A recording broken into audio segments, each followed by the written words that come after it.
So now I gotta tell you about Cat and Dog. No book about Antigua during this time would be complete without mentioning that horrible family that plagued us for 2 years.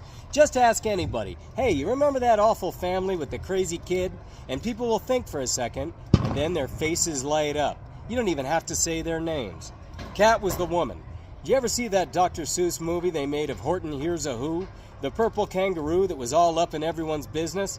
Imagine that's a blonde woman, and that's exactly what she looks like. Independently wealthy because one of her rich previous husbands committed suicide and the other perished in a tragic accident. Man, do you think what we all thought? We don't need any evidence. We know. The guy, Doug, was a decent enough guy, but she carried his balls around in her purse. He had money of his own and an impressive art collection, but she'd conned him into loaning her father 2 huge chunks of his money and then had all of his art and sculptures put into storage while they took a year off to travel. He was then completely at her mercy. Then there was the kid, Tane. Little red-headed shit, 11 years old and taking online courses at Stanford. Kid was smart but had 0 social skills.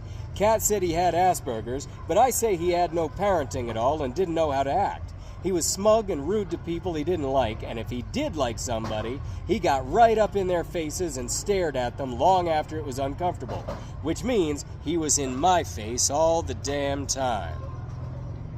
The day Devin met them in my restaurant, he was trying to be nice to the kid, who kept blowing him off, until all he got was, "I'm smarter than you," which was debatable at best, because only an idiot says that to someone bigger. Anyway, Kat had some of the best stories because she had traveled a lot and she was psychotic and got into trouble everywhere. I started writing those stories down so I could compile a book of travel stories, partly because it was a good idea, but mostly to outdo Luke. Remember Luke? He let his girlfriend down in Riley's by not coming to her rescue. Well, he was one of 3 editors of this travel book that sucked. The subtitle was Intrepid Tales of Awesomeness from the Open Road, but what it should have said was Disappointing Tales of Mediocrity, and this is why. One of the stories began with, "The situation had become unbearable. I hadn't had a haircut in 3 months." Oh, really? Unbearable? Spend even a little time in Guatemala and see what poverty-stricken people bear on any given day. But he went on to explain that he was in Korea, and when he found a barbershop, he chickened out. Did I dare go in? Could I make the man understand that I only wanted a trim? Eventually, I mustered the courage to enter. ... 3 days later. Oh, Jesus, grow some balls and get your freaking haircut. It's not like it won't grow back. So he did, finally, and what do you know? The old man knew what he was doing. The guy left with a nice haircut. End of story. There was another one about turbulence on the plane to Europe. Yeah, it got a little shaky. Another one about some girl in Paris who realized she'd come woefully underdressed. She and all the other foreign exchange students had brought nothing but jeans and hoodies, and were now embarrassed to see even French toddlers were dressed with impeccable style. So she cut back on her food budget so she could afford better clothes. The last thing she bought before returning home was the pièce de résistance. Yeah, she really called it that. A leather jacket. She went into a store and tried on a jacket, but it really didn't fit that well. But hold on, there's more. The guy working there said, "Wait a minute." He went and got another jacket that wasn't even black, more like an eggplant color, and gave it to her to try on. And it fit. End of story. Every story was like that. One was about a guy who was looking for a cup of coffee. Wait for it. In Java. Get it? A cup of Java in Java. And he said that his journey had been frothed with mystery, but he managed to filter it out. Ba-dum-dum. Groan. Anyway, he found a coffee shop, had his cup of coffee, and his head flew up off of his shoulders, through the ceiling, and into the stratosphere, where he tried to set the night on fire. Frankly, I'm more than a little skeptical. Reason I'm telling you all this, I submitted a story and it was rejected. That wouldn't have bothered me if all the stories that had gotten accepted were better, but as you can see, they weren't. The one I submitted was the prologue to the first installment of this trilogy, and if you didn't read that one, I'll put it here, and if you did, just skip to chapter 6. I'd read it, though, if I were you, because this is what they call foreshadowing. Anyway, my book was going to be called Songs While Luxor Burns because one of the contributors arrived in Luxor just in time for the Arab Spring and got to have cocktails on the roof of her hotel. Two of the other guests were Scottish ladies who decided to sing while they all watched the city go up in flames just across the river. She said it was the most surreal vacation she'd ever taken. The rest of the trip involved escaping with their lives. How's that for a haircut? I also know this Salvadorian chick that got mixed up in a counterfeit money ring while on vacation in Costa Rica, along with some friends. And they were going to be mules to get the cash into other countries, but she got out of it right before it blew up in everyone else's faces. She had a great story. The rest of the book would depend on Kat, who'd spent a year in outer Mongolia drinking her horse's milk and eating grass because she couldn't stomach their food. She'd hiked K2 and watched a Colorado socialite drop her pants and get ridden by a Sherpa to have the distinction of the Mile High Club without being on a plane. She'd gotten into fights all over the world for the stupidest reasons, and Doug, who had helped to build an iron mine in Antarctica and worked with some of the weirdest people in the world. I endured those people for 2 freaking years because they dangled those stories just out of my reach. Well, that and the Poisoner's Handbook. I just had to get a copy of that. It was like Gustavo's Chandelier and Mirror. But anyway, here's that first story of mine, The Foreshadowing. But we're gonna skip because I already made that video. So, anyway, I had to have a better book of traveler's anecdotes than Luke's, if for no other reason than to spite him. Because of that, I endured that awful family for what turned out to be 2 years.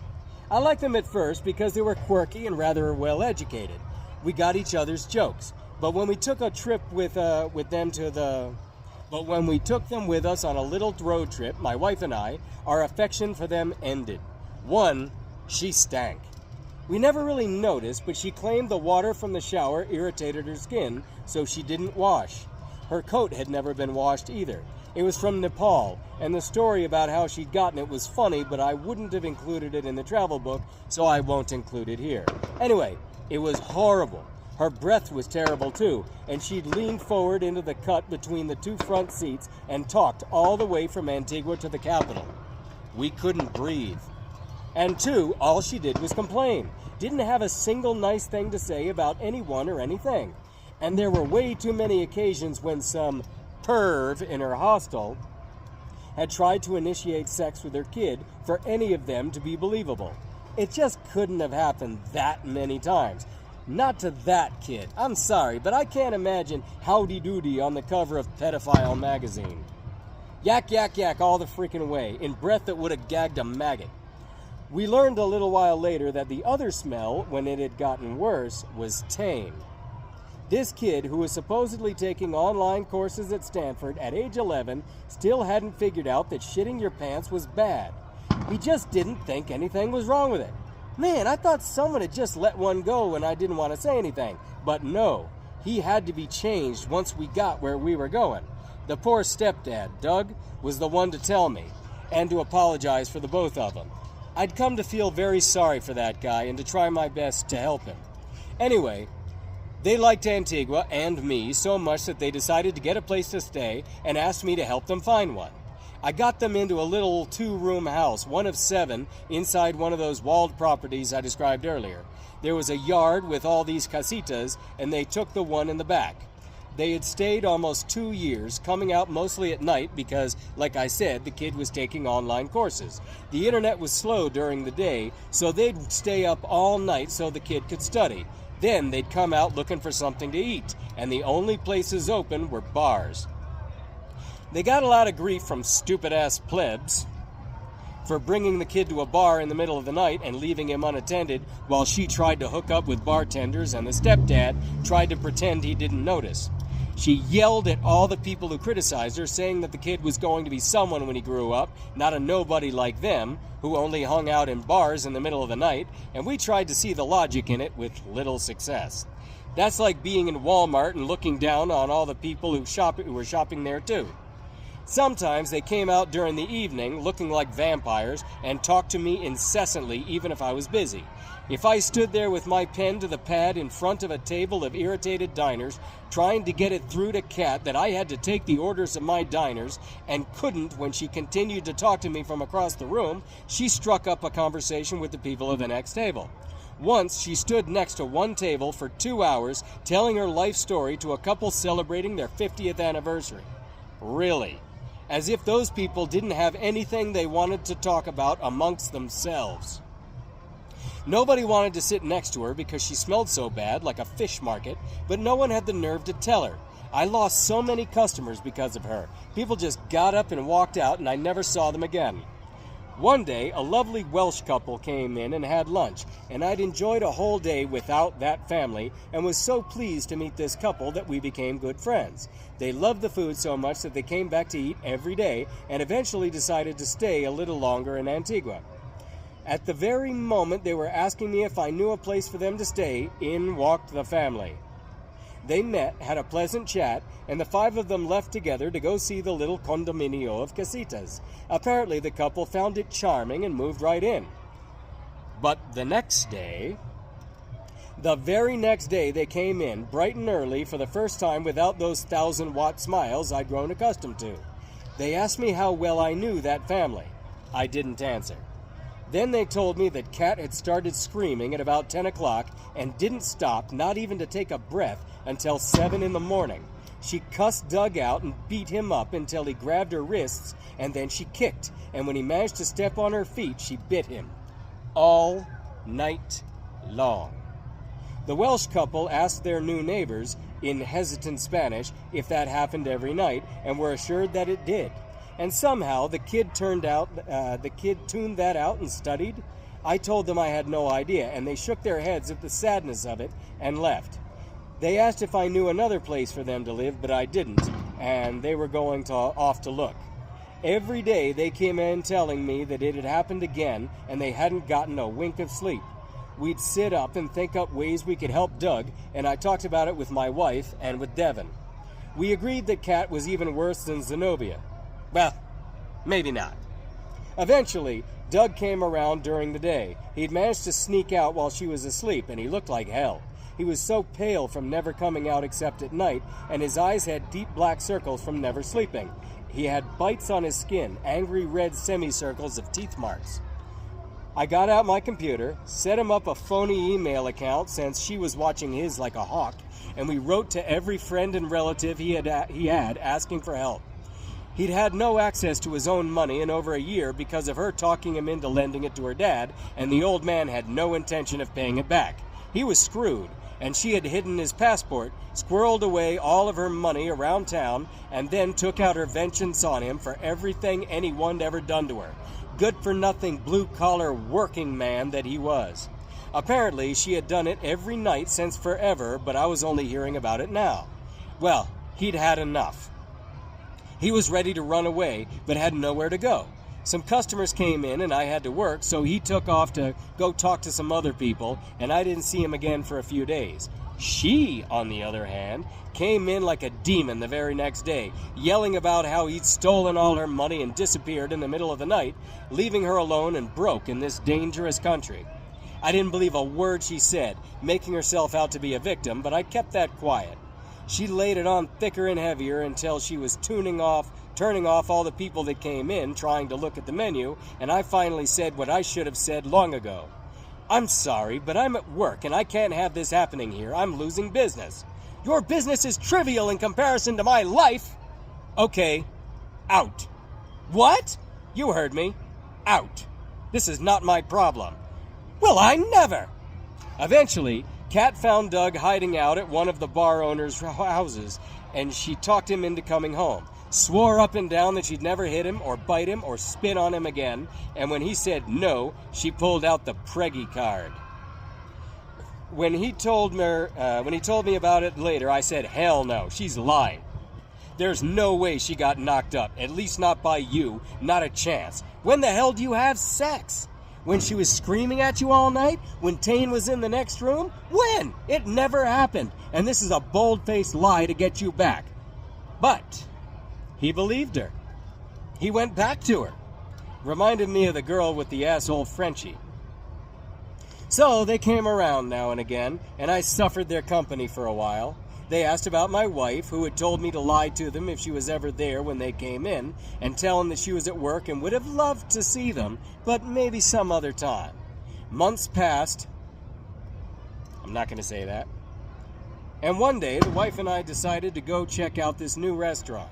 There's this rich old hippie who opened 2 restaurants, one on top of a mountain and one on First Avenue.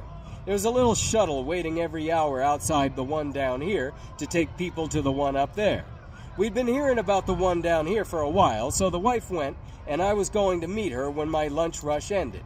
I walked a few blocks over, and when I saw her outside of the restaurant next to the shuttle, I thought, fuck, not now. But whoops, too late, she saw me, and there was no way to get out of it now. I approached, and she came to meet me halfway with the kid Tane. "Johnny, hi, long time no speak, how have you been?" Cheeks alongside each other, pursed lips and sucking noise that isn't a kiss, my hand ruffling the kid's red hair as much as I didn't want to, just doing it to be nice and feeling bad that it made him so happy. Smile and get it over with.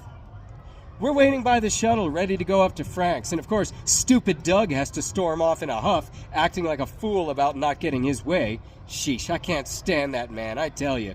Always got to be snippy about something. Working class nobody, leaving me here all alone. Can you believe it? Go figure, I just got my period and have blood running down my freaking leg. Whoa, okay, that's too much for me. Thanks, bye. Where are you going? Into this restaurant? Are you going to eat here? I've been wondering if I should try it. No, I'm not going to eat, just need to use the bathroom. Putting out all of the don't follow me in vibes that I could. You of all people should know not to do that. If you ask me, that's not very classy. Okay, but it's an emergency. Bye. With any luck, Doug would come back and they would get in the shuttle and be out of my life forever before she noticed I was taking way too long in the bathroom. Before she might come inside to check on me and ask if I'm all right and see my wife and know I lied. Wait a minute, how'd she get her period if she's pregnant? I went in, noticing the decor and being mildly offended. It seemed that they had tried to copy my art gallery restaurant. Not the most original idea, I know, but mine was the only one in the city, so yeah, they were copying me. But they were using their pretentious art student friends' paintings and sculpture instead of actual art. Time out. True story, I would talk to one of the sculptors later, and he would explain his work.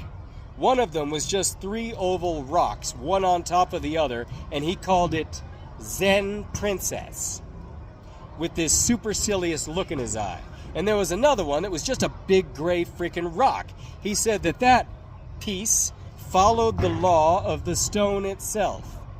Okay, you see where I'm going? You see how I'm coming from with my critique here? Time in. I found the wife sitting in the back in the garden, a good ways away from the door, but, sadly, within eyeshot from the menu podium. If Kat came in, she'd see us.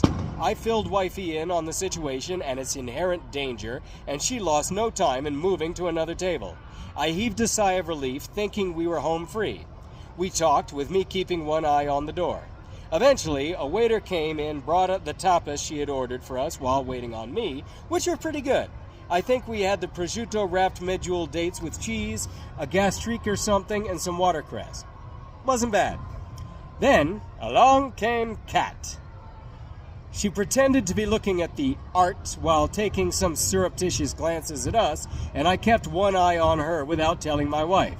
We talked about the feedback I'd gotten from diners that day, good and bad, and I watched Kat make these sweeps across the room, slowly zigzagging toward us. Couldn't believe it. Like, what is that? Is she's going to eventually stop and say, "Well, look who it is." Back and forth, closer and closer. She reminded me of a cartoon shark fin until she decided to go to the bathroom near our table. It had a long but narrow window high up next to the top of the door, and I watched a shadow appear behind it.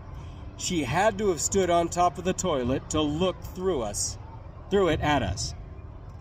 Then, in walked Doug with a great big smile, not looking anything like a snippy, working-class nobody in a huff. Friendly and happy to see us, that's how he came up to our table.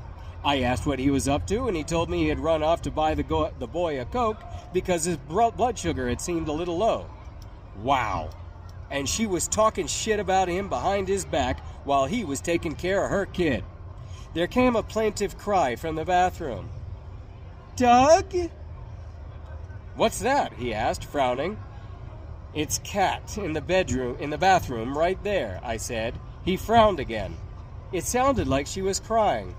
I rolled my eyes at Wifey as he went to the door, bending his head to talk through it. I didn't get to hear what she was saying, but when he called over one of the waitresses, we could hear just fine. Speaking English with a heavy accent, the waitress asked if they were kidding. "You want me to call you an ambulance?" My wife's eyes widened, but I shook my head slightly. "What do you mean, no? You don't want to go to the hospital? Lady, come out of here right now. There is no way you had a miscarriage in there. And now you want to go up the hill to a party? And I saw you drinking a beer earlier. You drinking beer and you're pregnant with a flat stomach? No, you come out of there right now, ma'am." There was Doug making excuses for her, and while he was distracted, I called for our check. We paid, managed to make our escape, and saw the three of them getting into the shuttle when we glanced over our shoulders at the corner. We didn't see them for a while after that. I guess because she was a bit worn out from her miscarriage to come to my place, but I got to hear regular complaints from other people about her. Everyone had gossip about who she'd tried to cheat on Doug with last night, and who'd been insulted by Tane at 3 a.m. in a bar somewhere. They were the default small talk of all the expats in the city. At least, until James showed up.